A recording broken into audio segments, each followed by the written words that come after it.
আমি আপনাদেরকে বললাম, আল্লাহর নামে কসম করে বলি, এখানে গতকালকেও পিশাব চরমনাইকে বিএনপির শীর্ষ জায়গা থেকে ফোন দেওয়া হয়েছে যে হুজুর, এখন তো সময় চলে আসছে, আপনাদের সাথে একটু কথা দরকার। ইসলামী আন্দোলন এই রাজনীতি করে না, শুনেন, আমরা সব জায়গায় বলে, আমাদের নেতাও বলেন, আমরা যেই নিয়তে তাহাজ্জুদ পড়ি, আমরা যেই নিয়তে নামাজ পড়ি, যেই নিয়তে রোজা রাখি, যেই নিয়তে হজ করি, আমরা ওই নিয়তে ইসলামী রাজনীতি করি। নচেত গতকালকেও আমাদেরকে প্রস্তাব দেওয়া হয়েছে যে আসেন 20, 25, 30 আসন দেব, আমাদের সাথে আসুন। কিন্তু আমরা তো এমপি হওয়ার জন্য রাজনীতি করি না, আমরা সংসদে যাওয়ার জন্য রাজনীতি করি না।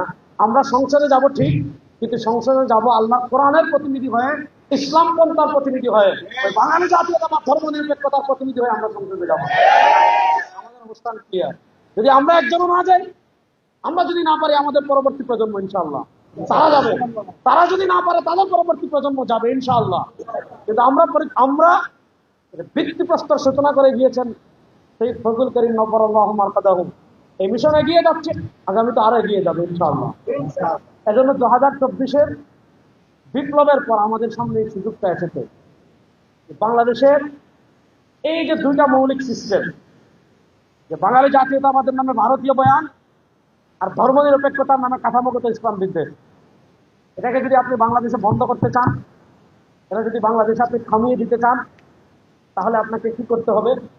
আপনার উম্মাহ কনসেপ্ট ধারণ করে উম্মাহ তর্জমানি করতে হবে। উম্মার সব মত পথকে এক জায়গায় এনে, শুনেন,